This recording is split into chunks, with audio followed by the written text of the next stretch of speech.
Hello အားလုံးပဲမင်္ဂလာပါရှင်ဒီနေ့ကတော့ make up ကိုထိုးကြီးလေးရတာမကြိုက်ပဲဘာကြည့်ကြည့်လေးကြိုက်တဲ့ကောင်မလေးတွေအတွက်ပါအရင်ဦးဆို foundation လေးကိုသိချလေးလေးပေးပါနော် make up တွေမရွေ့သွားအောင်လို့အစီပြတတ်တဲ့နေရာလေးတွေမှာ powder လေးကိုလိုက်ပြီးသိပ်ပေးရမှာဖြစ်ပါတယ်ရှင်ခုံမွေးလေးတွေကိုလည်းအရင်တိုင်းပဲအမြင့်ရှိရှိလေးနဲ့ဆွဲမှာဖြစ်ပါတယ်ရှင်ပြီးရင်တော့နောက်တစ်ဖက်ကိုလည်းအတက်လေးပဲသိချလေးဆွဲပေးရမှာဖြစ်ပါတယ်နော်မကတော့မျက်ခုံမွေးမရေးရအောင်လို့ဒီတိုင်းလေးပဲဆွဲလိုက်တာပါနော်မျက်ခုံမွေးရေးလို့ရှိရင်ပိုပြီးသိသားပြီးလှပါတယ်ရှင်ပြီးရင်တော့မျက်တွင်းညို့တဲ့နေရာလေးတွေနဲ့ highlight ပေါ်ချင်တဲ့နေရာလေးကိုကျွန်မခေါ်ဆလာလေးလိုက်ပြီးတော့ထည့်ပေးပါတယ်ခေါ်ဆလာပလိုက်တဲ့အခါမှာဆိုလို့ရှိရင်လည်းသူ့နေရာနဲ့သူသိချလေးလိုက်ပြီး brand ပေးရမှာဖြစ်ပါတယ်နော်လို့ရှိရင်မျက်နှာတစ်ခွင်လုံးဖြူဖွေးပြီးဖြစ်နေမှာပါနော်တဘဝဆက်ဆန်းလေးပြင်ချင်တာဆိုတော့ eye shadow လေးကိုပါရုပ်ပဲသွားတဲ့အရာလေးရွေးထားပါတယ်ရှင်ခုနကပြတဲ့အတိုင်းရောင်နှုတ်လေးကိုရွေးပြီးတော့မျက်လုံးတစ်ခွင်မှာပြသွားအောင်လို့ချက်ပေးရမှာဖြစ်ပါတယ်နော်နောက်တစ်ဖက်ကိုလည်းအတက်လေးပဲချက်ပေးရမှာဖြစ်ပါတယ်ရှင်ပြီးရင်တော့ခုနကသုံးထားတဲ့အယုံထက်တစ်ဆိတ်ရည်တဲ့အရာလေးကိုရွေးပြီးတော့မျက်လုံးတောက်နာလေးမှာချက်ပေးရမှာဖြစ်ပါတယ်ရှင်ပြီးရင်တော့ glitter လေးကိုလက်ခလက်လေးနဲ့ယူပြီးမျက်လုံးအလယ်နားလေးမှာညီမပြထားတဲ့အတိုင်းထည့်ပေးရမှာဖြစ်ပါတယ်နော်အောင်မြရည်ဆွဲလို့ရှိရင်လည်းအခုပြထားတဲ့အရာနှစ်ယောက်ထဲမှာကြိုက်တဲ့အရာလေးနဲ့ဆွဲလို့ရပါတယ်နော်ညီမလိုအရင်မကျွမ်းတဲ့သူတွေကတော့အရာနုံနုလေးပဲသွားတဲ့အရာလေးနဲ့ဆွဲတာပိုဆက်ပြပါတယ်ရှင်အရာရည်ကိုရွေးလိုက်လို့ရှိရင်မျက်လုံးကသဘောမဆန်ဘဲနဲ့မဲမဲကြီးနဲ့ဖြစ်နေမှာပါရှင်ဆွဲပြီးလို့ရှိရင်မျက်ရည်လေးသေးချပေါ်အောင်လို့ညီမ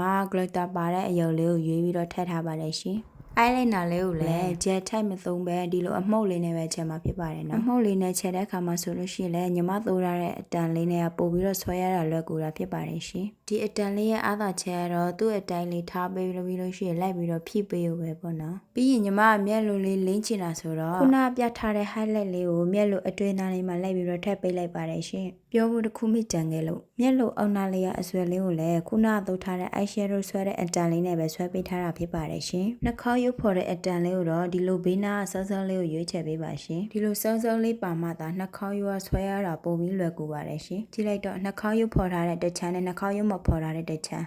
ဘယ်လောက်တိတာလဲဆိုတာအဲ့ဒါတော့ညီမကသေချာလေးမဖော်ထားပဲပပလေးပဲဖော်ထားလို့ပါနော်မို့လို့ရှိရင်ဒီထက်ပိုပြီးတော့ကွဲထွက်သွားမှာပါပြီးရင်တော့နှာခေါင်းရိုးလေးသေချာပေါ်အောင်လို့ highlight လေးနည်းနည်းလေးထည့်ပေးတာဖြစ်ပါတယ်ပါနီလေးကိုလည်း eye shadow လေးနဲ့ဆင်တူအောင်လို့အပန်းရောင်ပဲသွားတဲ့အရာလေးကိုရွေးချယ်ထားတာဖြစ်ပါတယ်ရှင်ပါပေါ်မှာဖြည့်ပေးပြီးလို့ရှိရင်ကိုကြိုက်တဲ့နေရာလေးတွေမှာအဲ့လိုလေးလိုက်ပြီးတော့ဖြည့်ပေးလို့လည်းရပါတယ်နော်အစီပြတဲ့အချိန်မကွက်သွားအောင်လို့ powder လေးနဲ့လိုက်ပြီးသိပေးပါတယ်ရှင်ဒီနှခမ်းနီလေးကတော့ကျမမွေးနေ့တော့ကျမတငယ်ချင်းလက်ဆောင်ပေးထားတဲ့နှခမ်းနီလေးပါရှင်ကြည့်အောင်လူရတာညင်ညင်နေတာမျက်လုံးကညင်ညင်မနေဘူးအဲ့လိုလိုက်ကြည့်တဲ့အကြောင်းရတော့ညီမကတကားဘဝအနားမှာမိတ်ကပ်ပြင်နေတာဆိုတော့လမ်းမှာလူသွားလို့ရှိရင် share လုပ်ပေါ့နော်တကားဘဝအဝမှာဘာလို့မိတ်ကပ်ပြင်လဲဆိုတော့ညီမတို့အိမ်အထဲမှာလိုက်တဲ့နေမကောင်းလို့ပါရှင်ညီမနှခမ်းသူများတွေလိုမလှဘူးဆိုတော့အခုလိုပဲအခြေပေးပြီးဆိုးရတာပါရှင်အခုလိုဆိုးပြီးသွားလို့ရှိရင်လည်းနှခမ်းသားလေးပေါ်နေအောင်လို့ညီမလုံးနေကြပုံစံအတိုင်း highlight နည်းနည်းလေးကိုယူပြီးနှခမ်းသားလေးတွေမှာအခုလိုလေးလိုက်ပြီးတော့ထပ်ပေးလိုက်ပါတယ်ရှင်ကဲအခုတော့ပြပြဆိုတဲ့ make up လုပ်လေးဖြစ်ခါနေပြီပေါ့နော်